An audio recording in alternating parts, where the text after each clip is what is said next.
Hello friends, welcome back to Sarbath kid channel. நான் கார்த்திகா முத்து. இன்னைக்கு பிரேக்ஃபாஸ்ட்டுக்கு ஒரு டிஃப்ரெண்ட்டான கேரளா ஸ்டைலில் புட்டு எப்படி பண்ணுறதுன்னு பார்க்கலாம். புட்டுக்கு மேட்சாக கடலைக்கறி இல்லைன்னா சிறுபருப்பு கறி வச்சு சாப்பிடும்போது டேஸ்ட் ரொம்பவே சூப்பராக இருக்கும். இப்போ வாங்க ஒரு சாஃப்டான புட்டு எப்படி பண்ணுறதுன்னு பார்த்துடலாம்.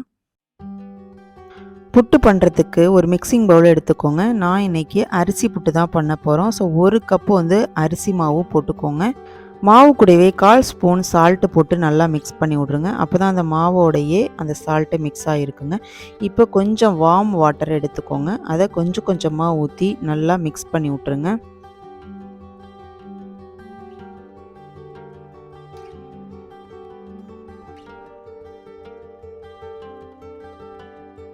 இப்போ தண்ணி கரெக்டாக ஊற்றிருக்கோங்க. இப்போ பார்த்தீங்கன்னா இந்த மாதிரி பிடிக்கிறது மாதிரி வரணும் மாவு. அதுதான் உங்களுக்கு கரெக்டான கன்சிஸ்டன்சி. இந்த ஸ்டேஜ் இருக்கிற வரைக்கும் நீங்கள் கொஞ்சம் கொஞ்சமாக தண்ணி ஊற்றி மிக்ஸ் பண்ணிக்கோங்க. இப்போ ஒரு பிளேட் எடுத்துக்கோங்க.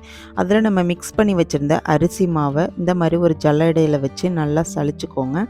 இந்த மாதிரி சலிக்கும் பொழுது உங்களுக்கு இந்த மாதிரி கட்டி இல்லாமல் இருக்கும்.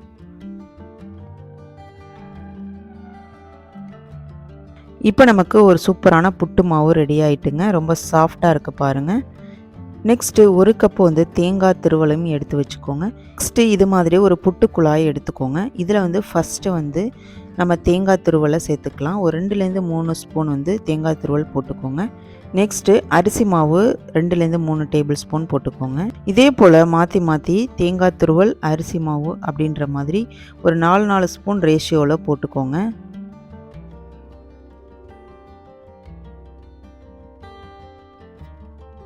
இப்போ ஃபைனலாக தேங்காய் துருவலையும் போட்டுட்டு மேலே ஒரு மூடி போட்டு மூடிக்கோங்க. இப்போ புட்டு சூப்பராக நம்ம ரெடி பண்ணியாச்சு.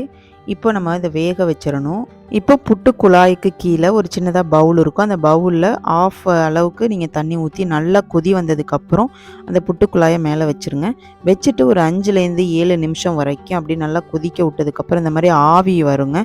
இந்த ஆவி ஒரு 2 நிமிஷம் கழித்து நீங்கள் அடுப்பை ஆஃப் பண்ணிவிட்டு எடுத்துட வேண்டியதுதான். அவ்வளோதாங்க, அருமையான கேரளா ஸ்டைலில் அரிசி புட்டு சூப்பராக ரெடி ஆகிட்டுங்க. நார்மலாக இது பிரேக்ஃபாஸ்ட்டுக்கு சாப்பிட்லாம், ரொம்பவே சூப்பராக இருக்கும். இந்த புட்டுக்கு மேட்சாக நான் இன்றைக்கி இந்த பாசிப்பருப்பு கறி தாங்க வச்சுருக்கேன். டேஸ்ட்டு ரொம்பவே சூப்பராக இருக்கும். எப்போதும் இட்லி தோசை அந்த மாதிரி சாப்பிடாம இந்த மாதிரி ஒரு டைம் ட்ரை பண்ணி பாருங்கள். டேஸ்ட்டு ரொம்பவே சூப்பராக இருக்கும். உங்களுக்கு இந்த வீடியோ பிடிச்சிச்சு அப்படின்னா ஒரு லைக் பண்ணிவிட்டு உங்களோட ஃப்ரெண்ட்ஸ் அண்ட் ஃபேமிலிக்கு ஷேர் பண்ணுங்கள். நாளைக்கு ஒரு இன்ட்ரெஸ்டான ரெசிபியோட நான் உங்களை மீட் பண்ணுறேன். தேங்க்யூ ஃபார் வாட்சிங்.